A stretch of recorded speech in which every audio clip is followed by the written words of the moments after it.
What's up, folks? It's Coach Ty back at you with another one. We've got our next body part guide. Today we're hitting the lats. So as usually, we got the anatomy, the proper exercises, and the research on how much volume you should do for your lats. So here we go.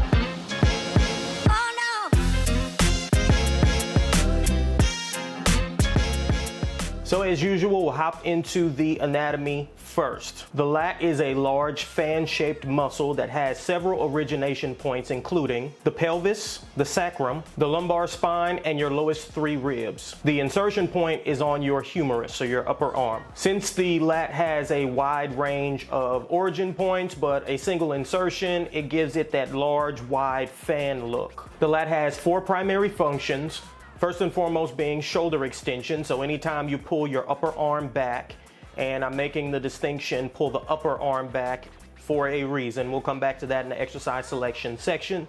Second is shoulder adduction. And again, anytime you hear adduction, think add to the midline of the body. Abduct, alien abduction, to take away. Third, shoulder internal rotation. And fourth, shoulder horizontal extension. Now, shoulder internal rotation and horizontal extension are very minor functions for the lat, so we can safely skip past those, but as always, I just want to cover everything. Also, and this was something that I did not know leading into this video, but we can divide the lats into three different subdivisions: the superior or the upper fibers, the middle fibers, and the inferior or lower fibers. Now, this does mean that we probably should be using multiple exercises, multiple kinds of exercises to train our lat. It also seems that shoulder extension will target the superior or upper fibers, while shoulder adduction will target the middle and inferior fibers. We also know from the research that we can induce stretch-mediated hypertrophy of the lats. So we will have some exercises in the exercise selection section that will take advantage of that idea. Also, it seems that the lats can experience stretch-mediated hypertrophy whether you're performing shoulder adduction or shoulder extension. On to our volume recommendation. So the lats sit pretty much in the middle volume-wise or fiber typing-wise. They're not as fast as, say, the pecs, the biceps, or triceps, not as slow as the calves. They recover more quickly than the pecs, triceps, and biceps, but more slowly than the calves and quads, for example. So we want to try to sit right in the middle with the amount of volume, reps, sets, so on and so forth that we're doing for our lats. So my suggestion on how many reps to do per set would be, again, moderate in the middle, so roughly 8 to 12. I wouldn't do any more than 3 to 4 sets per session. How advanced you are in your lifting journey will dictate how frequently you should train your lats. So there is some research on untrained subjects showing that after about 5 days, the lats were about 80% recovered. Now, you don't have to recover all the way to 100% in order to train the muscle again, but it gives you some indication as to how long you should wait. And the more advanced you become, the shorter that window gets. So if you're a total newbie, train the lats once per week, maybe twice, depending on how many sets you're doing. And the more advanced you get, the more frequency you can add. So the amount of sets you should do, we'll say between 2 and 4, and the frequency 1 to 3 times per week, depending on, again, how advanced you are as a lifter. Moving on to our exercise selection section. So first we have a neutral grip pull down. You may notice there's a lot of vertical pulling. I'll explain why here in a second, but I should note that the lats are strongest when they are extending while the shoulder joint is in a neutral position. So you're gonna notice a lot of our vertical pull moves will have a neutral position shoulder joint. So make sure you're getting the longest range of motion possible, fully extend those elbows, and pull to your clavicle. Second, again, neutral grip, chin up. Now, closed chain exercises, and this is a closed chain move, whereas a pull down is open chain. Closed chain moves do perform better for strength gain and muscle growth. So I would err you towards the chin up, although chin ups can be very difficult for many people. If you're one of those folks, go with the pull down. And our final variation here is the ring chin up. The reason I love ring chin up so much is because of the rotating handles, and because of that, this is much easier on your joints. So if you get wrist, elbow, shoulder pain while performing chin-ups, this is a really good way to go. Next, from John Meadows, rest in peace to John Meadows, we have the stretcher. So you're gonna put your foot on a lat pull down for leverage, neutral grip, push your head through the window between your arms, feel that stretch in that position, and then pull. The thing I love about this exercise is you get the benefits of a vertical and a horizontal pull. When you're doing a vertical pull, you don't really get a peak contraction at the back of the movement like you do with a row.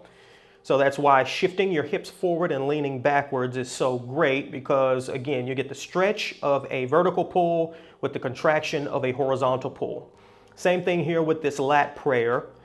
Shout out to Menno Henselmans. This is one of his creations and one of my favorite lat exercises. This is essentially a stretcher, same exact movement, but with no elbow movement. So this is more like the difference between a pullover and a row. Same difference here.